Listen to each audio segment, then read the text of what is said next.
Hello students, स्वागत है आपका आपके खुद के यूट्यूब चैनल विज्ञान बुद्धि में, जहां आज हम लोग पढ़ रहे हैं क्लास 9th के लिए विषय विज्ञान की कार्यपत्ता नंबर 34।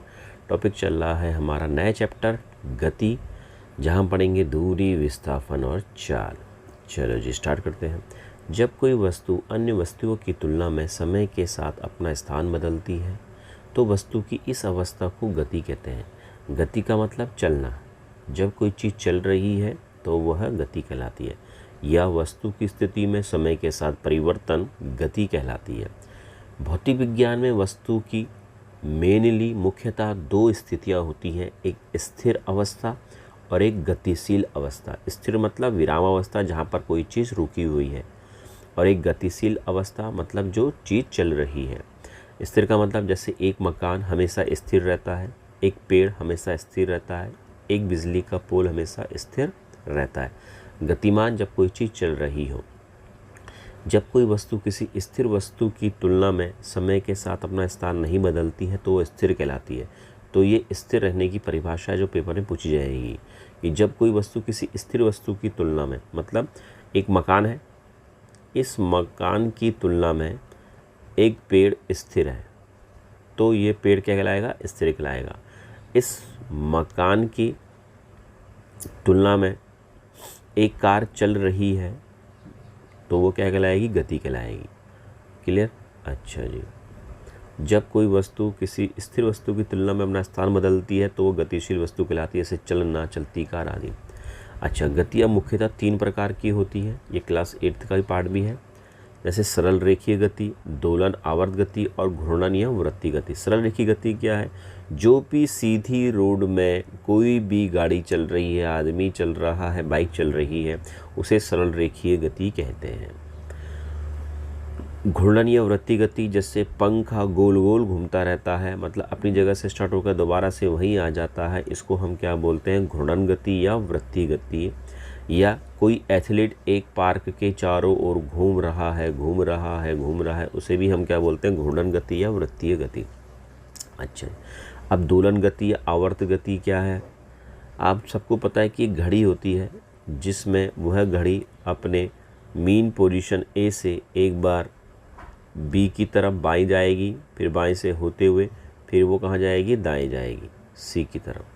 तो अपनी उसकी जो माध्य अवस्था है, माध्य अवस्था तो उसकी ए है, तो एक बार वो बी की ओर जा रही है और एक बार वो सी की ओर जा रही है। इसी के हम दोलन या आवर्त गति कहते हैं। क्लियर? चलो जी आगे बढ़ते हैं। डियर स्टूडेंट्स, हम जानते हैं कि सरल रेखीय गति का सबसे साधारण प्रकार है। किसी वस्तु की स्थिति को बताने के लिए हमें एक निर्देश बिंदु की आवश्यकता होती है, जिसे मूल बिंदु कहा जाता है। वस्तु की अवस्था का वह मूल बिंदु ही यह निर्धारित करता है कि वस्तु विराम अवस्था में है या गतिमान अवस्था में। जब भी कोई वस्तु अपने मूल बिंदु से हटती है तो वह गति करती है और समय अंतराल में कुछ दूरी तय करती है। एक वस्तु द्वारा तय की गई निश्चित पथ की माप को ही दूरी कहते हैं। यह एक अदिश राशि है। यह सदा धनात्मक होती है। इसका मान शून्य नहीं हो सकता है। ऐसा ही पद्धति के अनुसार इसे मीटर में मापते हैं। किसी वस्तु द्वारा प्रारंभिक स्थिति से अंतिम स्थिति के बीच की तय की गई दूरी को कुल दूरी कहते हैं, जबकि एक वस्तु द्वारा उसकी प्रारंभिक स्थिति से अंतिम स्थिति के बीच का न्यूनतम दूरी को विस्थापन कहते हैं। तो स्टूडेंट्स, बहुत इंपॉर्टेंट चीज़ हम पढ़ने जा रहे हैं। एक हम पढ़ेंगे दूरी और एक हम पढ़ेंगे विस्थापन। दोनों ही दूरी ही है, पर दोनों में मुख्य अंतर क्या है यह देखना है। दूरी एक अदिश राशि होती है। कौन सी राशि है? अदिश राशि। और विरामावस्था क्या है? एक सदिश राशि है। दूरी कभी भी शून्य नहीं हो सकती है, मतलब दूरी का मान कभी 0 नहीं हो सकता है, और ना ही कभी नेगेटिव या ऋणात्मक हो सकती है। पर विस्थापन का मान 0 भी हो सकता है और ऋणात्मक भी हो सकता है। यह आप लोग याद रखोगे। इसके अलावा जो मेन है कि एक्चुअल में दूरी और विस्थापन क्या है, तो हम कुछ इस तरह से समझते हैं स्टूडेंट्स। यह है एक कि यहाँ पर एक मकान था, ये एक मकान है, ये पॉइंट ए है, ये पॉइंट बी है और ये पॉइंट क्या है? सी है। ए से सी जाना था किसी को, तो ए से बी की दूरी थी 4 मीटर और बी से सी की भी दूरी थी 3 मीटर। क्लियर हो गया? तो एक बंदा स्टार्ट किया उसने ए पॉइंट से, फिर बी में गया, फिर सी में गया। कुल दूरी कितनी तय करी उसने? 4 + 3 7 मीटर की दूरी तय करी। तो दूरी कितनी होगी 7 मीटर की। पर अगर हम बोले कि इसका विस्थापन कितना है, तो विस्थापन होता है स्टार्टिंग पॉइंट और आखिरी पॉइंट की बीच की एक्चुअल दूरी। तो ए और स्टार्टिंग पॉइंट ए है, स्टार्टिंग मतलब शुरू का पॉइंट, और अंतिम पॉइंट क्या है, सी है। तो इसकी एक्चुअल डिस्टेंस क्या है स्टूडेंट्स, इसकी एक्चुअल डिस्टेंस ये है कि नहीं है। तो यह एक्चुअल डिस्टेंस है इनिशियल पॉइंट की और लास्ट पॉइंट की, स्टार्टिंग पॉइंट की और लास्ट पॉइंट की। वो कितनी है, वो हम पाइथागोरस प्रमेय से निकालेंगे, जो आएगी 5 मीटर। तो विस्थापन कितना आ गया, 5 मीटर। क्लियर हो गया। तो दूरी आई 7 मीटर और विस्थापन कितना आया, 5 मीटर। एक दूसरा एग्जांपल हम और ले लेते हैं कि एक पॉइंट ए है, एक पॉइंट बी है और एक पॉइंट सी है। ए से बी की दूरी 5 मीटर, बी से सी की दूरी 2 मीटर। अब एक बंदा ए से सी गया, फिर वो बी में आया, तो कुल कितनी दूरी तय करी। ए से पहले वो बी में गया, फिर सी आया, तो ए से बी कितना, ए से पहले सी गया। देखो ए से सी कितनी दूरी है, ए से सी है 5 और 2 7 मीटर। फिर कहाँ आया वो, बी से सी आया, कितना है 2 मीटर। तो कुल कितनी दूरी तय करी उसने, 9 मीटर। स्टूडेंट क्लियर करो ध्यान से।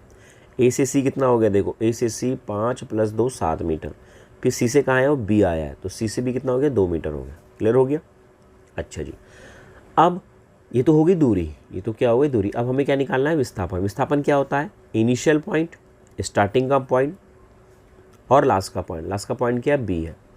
अब इसके बीच में वो कहीं पर भी गया हो, हमें कोई मतलब नहीं है, स्टार्टिंग पॉइंट चाहिए और आखिरी का पॉइंट चाहिए। तो ए और बी से बीच की दूरी देखो, ए और बी के बीच की दूरी कितनी है, केवल 5 मीटर है। तो विस्थापन कितना हो गया, 5 मीटर हो गया। क्लियर हो गया स्टूडेंट्स। क्योंकि विस्थापन कहता है इनिशियल पॉइंट और फाइनल पॉइंट, शुरू का बिंदु और आखिरी बिंदु, बस। जबकि दूरी क्या कहता है, दूरी कहता है भैया वो चाहे वो जितना भी जा रहा है, बेमतलब जा रहा है, किसी भी कारण से जा रहा है, वो जितना भगा है, जितना दौड़ा है, क्योंकि थकाई तो लगी है ना उसको, वह उसकी दूरी कहलाएगी। इसके अलावा एक एग्जांपल और ले लें कि एक ए से बी की दूरी 5 मीटर है।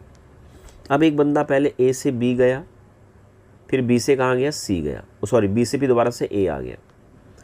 तो दूरी कितनी तय करी उस बंदे ने, देखो दूरी ए से बी कितना है 5, फिर बी से कहाँ गया ए, तो कितना हो गया टोटल 10 मीटर हो गया। हो गया।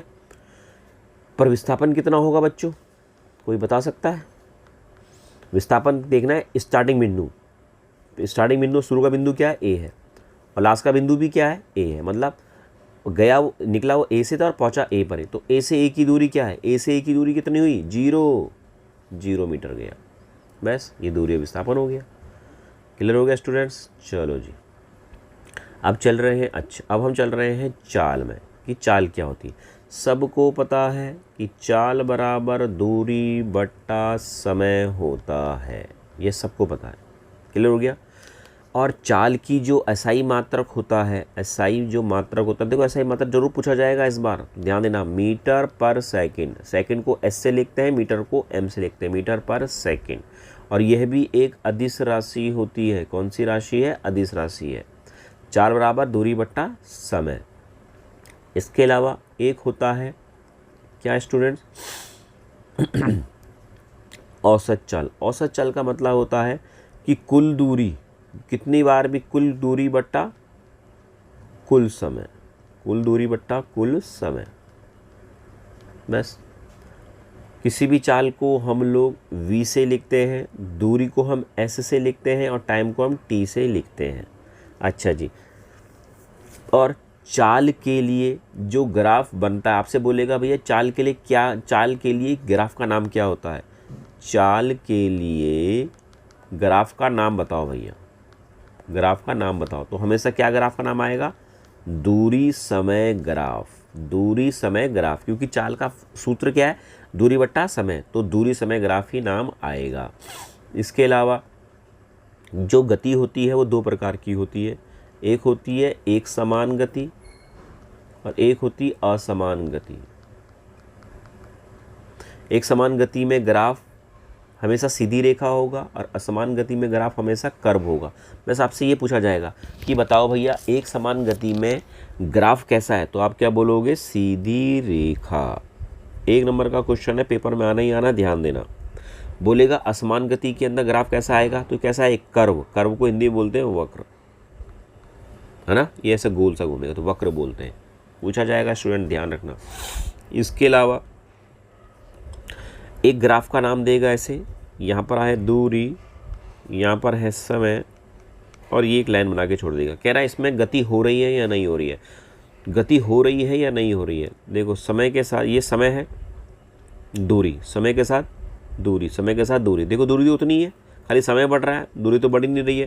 तो ये शून्य गति का ग्राफ है। किसका है, शून्य गति का ग्राफ है, यह विरामावस्था का ग्राफ है। बहुत इंपॉर्टेंट है बच्चों, ध्यान देना जरा सा। अच्छा जी, इस